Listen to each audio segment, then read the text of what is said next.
Lynching का हथियार। और इतना बड़ा घटना गोड्डा जिला में, आंख निकाल लेना पप्पू अंसारी का, जुबान काट लेना, प्राइवेट पार्ट को देखकर मारना, ये कहीं ना कहीं शर्मनाक घटना है। लिंचिंग का हथियार।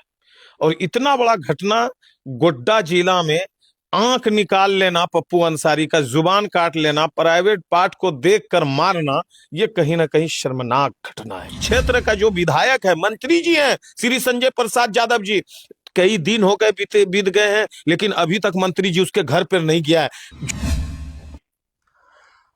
बीते दिन गोड्डा में पप्पू अंसारी की बेरहमी से पीट पीट कर हत्या कर दी गई थी, जिसके बाद जो है कि बहुत सारे नेता का बयान आया था, जनप्रतिनिधि का बयान आया था। और इस पर प्रशासन क्या कुछ एक्टिव मूड में है और कितने लोगों की गिरफ्तारी हुई है, और इस घटना के बाद हमारे गोड्डा में, हमारे झारखंड में क्या जो है कि प्रभाव पड़ा है, इनके बारे में आपके बीच चर्चा करेंगे। हमारे साथ छोटा टाइगर जियाउल नेता जी हैं, और जो कि जेएलकेएम के नेता से जाने जाते हैं, छोटा टाइगर के नाम से जाने जाते हैं। हमसे बातचीत करने के लिए जियाउल नेता जी हैं। जानेंगे पप्पू अंसारी की किस तरह से हत्या कर दी गई और उनके ऊपर पे अभी क्या कुछ जो है कि लोगों पर प्रभाव पड़ रहा है। सबसे पहले हमारे चैनल में आपका बहुत बहुत स्वागत है। बहुत बहुत धन्यवाद आपके चैनल को। देखिए, आप जो पप्पू अंसारी की जो बात कर रहे हैं, पप्पू अंसारी की किस तरीके से हत्या हुआ, ये पूरा झारखंड नहीं, पूरा भारत जान रही। और ये हत्या नहीं, ये मॉब लिंचिंग का हत्या है। और इतना बड़ा घटना गोड्डा जिला में, आंख निकाल लेना पप्पू अंसारी का, जुबान काट लेना, प्राइवेट पार्ट को देखकर मारना, ये कहीं ना कहीं शर्मनाक घटना है। ये झंझोर देने वाली घटना है। ऐसा घटना फिर दोबारा नहीं होना चाहिए। लेकिन इस गोड्डा विधानसभा में, गोड्डा जिला में, झारखंड में ये घटना बार बार हो रही है। क्यों हो रही है? लेकिन झारखंड का शासन और प्रशासन क्या कर रही है? शासन और प्रशासन इतना लापरवाह है कि मत पूछिए। कि रात भर प्रशासन बालू में लगे हुए रहेंगे, गिट्टी में लगे हुए रहेंगे। रात भर अगर वही गश्ती गाड़ी अगर थाना क्षेत्र में घूमेगा तो चोर चिल्लर को और जो डकैत लोग होता है उनको थोड़ा सा दिल में डर रहेगा। लेकिन मालूम है, कहता है कि नहीं, तस्ली कर रहा है। चोर चोरी करके लेके चला जाता है, हत्या करने वाला हत्या करके चला जाता है। बताइए, ये दुर्भाग्य है। झारखंड में झारखंडी के साथ शोषण हो रहा है, झारखंडी मर रहे हैं, झारखंड में अत्याचार हो रहा है, गरीबों के साथ में अत्याचार हो रहा है। यही है झारखंड। जिस प्रकार से अभी 2 लोगों की गिरफ्तारी हुई है, प्रशासनिक व्यवस्था को आप किस नजर से देखते हैं? देखिए, प्रशासनिक ठीक है, गिरफ्तारी हुआ, मैं बहुत बहुत धन्यवाद देता हूं गोड्डा प्रशासन को। लेकिन मेरा यह कहना है कि जब मौत, पप्पू अंसारी तो लौट के नहीं आ सकता। पप्पू अंसारी तो इस दुनिया से चले गए, हमारे बीच से चले गए हैं। अब उनके बच्चों का क्या होगा? है यही प्रशासन दिलेहरी अगर गश्ती गाड़ी उस समय सही से घुमाता या सही से ड्यूटी करता तो यह घटना नहीं होती बार बार। देख लीजिए, अभी कुछ दिन पहले अमनूर का घटना हुआ, हिदायत सर का घटना हुआ, पप्पू अंसारी का घटना हुआ। अरे भाई, जेल भेज दिए, ठीक है, वो दोनों तो आराम से जेल में रहेंगे। लेकिन जो पप्पू अंसारी के छोटे छोटे बच्चे हैं, बिलबिला रहे हैं, गिड़गिड़ा रहे हैं, उसकी पत्नी रो रही है, उसका भाई रो रहा है, उसके साथ में क्या होगा? अभी बच्चा शादी करने के लिए है, 2 बच्ची की शादी की है, कर्जदार है, कर्जे में डूबा हुआ है। लेकिन सरकार अभी तक उस क्षेत्र का जो विधायक है, मंत्री जी हैं श्री संजय प्रसाद यादव जी, कई दिन हो गए, बीत गए हैं, लेकिन अभी तक मंत्री जी उसके घर पर नहीं गया है। झोली भर के रानीपुर वालों ने वोट दिया है, अल्पसंख्यक ने वोट दिया है, गोड्डा विधानसभा के गरीब लोगों ने वोट दिया है। लेकिन गरीब लोगों के साथ जब कुछ हो जाता है तो मंत्री जी हिंदुस्तान के कई कोनों पे घूमते हैं। रांची में रहेगा तो दिल्ली में रहेगा तो पटना में रहेगा। लेकिन जब गरीब मर जाते हैं तो गरीब के घर पर नहीं जाते हैं, मुआवजे की बात नहीं करते। उसको 1 करोड़ का तुरंत घोषणा करवाए ना। और अब उसका जो संजय प्रसाद यादव जी का जो विभाग है, तुरंत 4 लाख रुपया का मुआवजा मिलना चाहिए, तुरंत देने का है। और उसके बाद में 1 करोड़ का दे और एक व्यक्ति का नौकरी दे उसके घर में, और उसके बाद उसके बच्चों का पढ़ाई लिखाई का जिम्मेदारी ले झारखंड सरकार। बताइए कि इस तरीके से घटना हुआ है। और ये लोग जो है अल्पसंख्यक किसको वोट दे रही, ये सबको मालूम है। भारतीय जनता पार्टी के नाम पे बदनाम करके या जिस तरीके से भी ले रहा हो, इधर की उधर बात करके अल्पसंख्यक महागठबंधन को वोट करता है, महागठबंधन को वोट करती है ये मुसलमान, ये अल्पसंख्यक समाज। लेकिन अल्पसंख्यक समाज के साथ में अगर इतना बड़ा घटना हुआ तो मैं पूछना चाहता हूं, झारखंड की जनता पूछना चाहती है, गोड्डा विधानसभा की जनता पूछना चाहती है, मंत्री जी से, श्री संजय प्रसाद यादव जी से, कि अभी तक रानीपुर उसके घर पर क्यों नहीं गया, पप्पू अंसारी के घर पर क्यों नहीं गए अभी अभी तक आप। नेताजी, जिस प्रकार से गोड्डा में दो दो मंत्री हैं, अभी तक जो है कि कोई भी मंत्री उनके घर वाले को आश्वासन तक नहीं दिए हैं और अभी तक पहुंचे भी नहीं है। और क्या लगता है कौन कौन जनप्रतिनिधि उनके पास गए हैं, और आप जनप्रतिनिधि को अपने किस नजरिए से देखते हैं आप? देखिए, जनप्रतिनिधि अगर चाहे तो बहुत कुछ हो सकता है। हमारा कहने का मतलब है कि सरकार झारखंड में महागठबंधन की है। संजय यादव, दीपिका पांडे सिंह, ये दोनों क्षेत्र ऐसे हैं जो कि अल्पसंख्यक झोली भर के वोट देता है, किसी को वोट नहीं देता। भारतीय जनता पार्टी को वोट नहीं देती है, हम लोग खुद देते हैं उसको वोट। ठीक है, मैं भी वहां से वोटर हूं, दीपिका पांडे सिंह को वोट दिया हूं।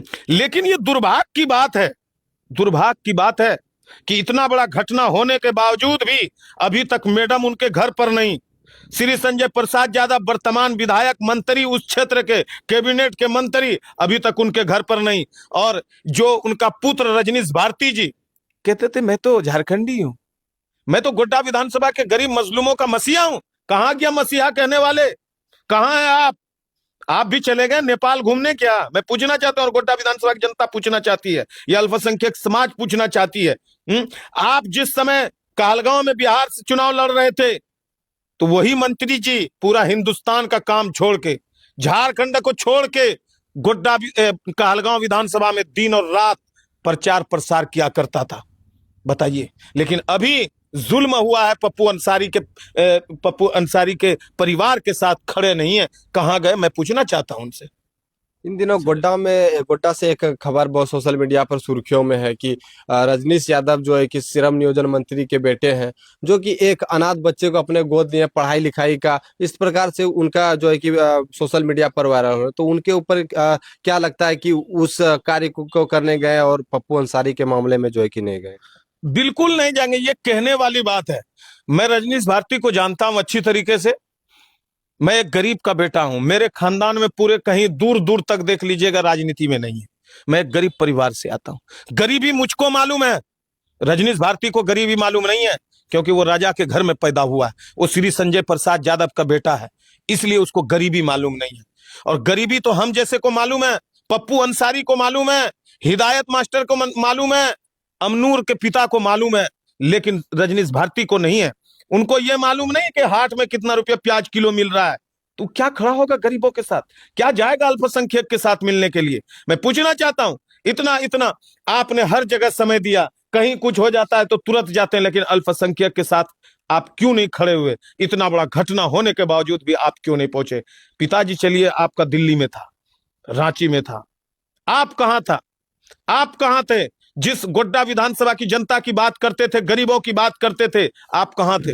ये गोड्डा विधानसभा की जनता पूछना चाहती है, अल्पसंख्यक पूछना चाहती है, और झारखंड की जनता पूछना चाहती है कि संजय प्रसाद यादव के पुत्र कहां थे रजनीश भारती? ये बड़ी बड़ी बात करते हैं, बोलता मैं लंदन से पढ़ कर आए हूं। ठीक है, आप लंदन से पढ़ कर आए, लेकिन लंदन से पढ़ कर आए तो आप उसी तरीके से दिलेहरी से उसके घर पर जाते, तब ये जानता पूरे भारत के नहीं, रजनीश भारती के अंदर में अल्पसंख्यक के लिए दिल में जगह नहीं है उनके लिए। जिस प्रकार से स्वास्थ्य मंत्री इरफान अंसारी का भी बयान आया था, वो सोशल मीडिया पर पोस्ट किए थे, पुलिस कप्तान जो है गोड्डा के पुलिस कप्तान से बात करते हुए नजर आए थे। तो आप इरफान अंसारी स्वास्थ्य मंत्री को किस नजर से आप देखिए, स्वास्थ्य मंत्री अपने जगह ठीक है, बहुत बहुत धन्यवाद है, कौम के नाते तो साथ दिया उन्होंने, लेकिन उसको साथ साथ में ये घोषणा कर देना चाहिए 1 करोड़ का मुआवजा के लिए, या तो अपने सरकार से करवाता। और जिस तरीके से आपने कहा था उस समय कि बिहार में जो नीतीश कुमार ने, जो मुख्यमंत्री जी ने जो एक नेकाब को खींचा था,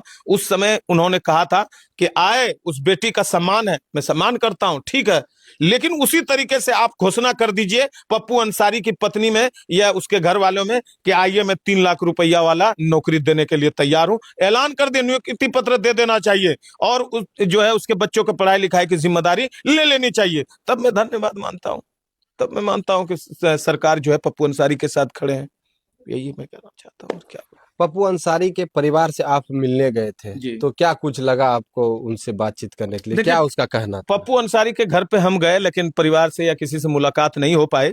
वो गुड्डा जो है गए हुए थे एसपी साहब के वहां बयान वयान के लिए, तो मैंने इंतजार किया थोड़ा देर, फिर उसके बाद बुलाया है, दूसरे दिन जाएंगे हम। लेकिन अगर निष्पक्ष जांच होकर अगर ये सब नहीं हुआ, मौजा नहीं मिला, तो समझ लीजिए हम लोगों को आंदोलन करना होगा, तो आंदोलन के माध्यम से मांगेंगे पप्पू अंसारी का जो है इंसाफ। लेकिन इंसाफ मिलना चाहिए, यही मैं कहना चाहता हूँ, यही संदेश नेताजी, देना एक बात है कि जिस प्रकार से आप सोच रहे हैं कि उनके परिवार जो है कि परिवार में जो पत्नी है, उनके बच्चे हैं, जो है अब तो पप्पू अंसारी रहे नहीं, अब उनके परिवार के भरण पोषण के लिए, उनके उज्जवल भविष्य के लिए जो है कि समाज में आप लोग नेता लोग खड़े होना चाहते हैं। देखिए, उनका जो है भरण पोषण के लिए कुछ नहीं है। मैं यही तो कह रहा हूँ कि सरकार से नौकरी का मांग कर रहा हूँ और 1 करोड़ मुआवजा की मांग कर रहा हूँ, और उसके बच्चे को पढ़ाई लिखाई की जिम्मेदारी ले। ये इसीलिए तो हम लोग कर रहे हैं, इसीलिए तो आंदोलन करेंगे अगर नई सरकार कदम उठा, क्योंकि सरकार झारखंड में महागठबंधन की सरकार है। अल्पसंख्यक किसको वोट देती है पूरे भारत में, ये सब जानता है कि महागठबंधन। जब महागठबंधन को खुल के देते हैं तो सरकार खुल के दे ना पप्पू अंसारी को नौकरी और 1 करोड़ का मुआवजा खुल के दे, जैसे अल्पसंख्यक खुल के देता है वैसे खुल के इनको मुआवजा देना चाहिए, यही मैंने कहना चाहता हूँ। बाकी हमारे साथ बातचीत करने के जेल कैंप के छोटा टाइगर के नाम से जाने जाते हैं, इनका नाम है जयाउल नेता। बाकी इनसे बातचीत करने के बाद जो है कि आप लोगों के बीच हम पूरी जानकारी देने का प्रयास किए। बाकी इस खबर के बारे में आप लोग क्या कहते हैं, कमेंट में अपनी राय को जरूर बताइएगा। इसी के साथ खास पेशकश में दीजिए इजाजत, देखते रहिए NR media TV, bureau report, Godda.